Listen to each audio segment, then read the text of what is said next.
Kinakarir na nga namin ang pag-exercise ng aking alaga. Ang sabi ko nga sa kanya, kung hindi mo tutulungan ang sarili mo, walang ibang tutulong sa'yo. Siyempre kako, nandito ako sa tabi mo at aalalayan kita.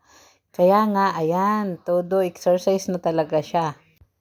Nakikita ko nga mga guys, sa edad niyang 93 ay gusto niya pang humaba ang kanyang buhay at gusto niya pang makapiling ang kanyang pamilya.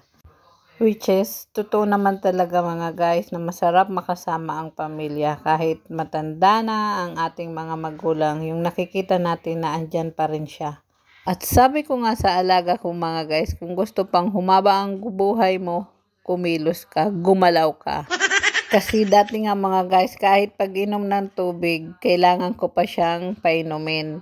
Pero simula nang nag-exercise kami, hinahayaan ko na siya ang uminom, siya yung humawak, siya ring nang kumain. Pero hindi naman totally na hindi ko siya tinutulungan. Pero sinasanay ko talaga siya na siya ang kumain mag-isa.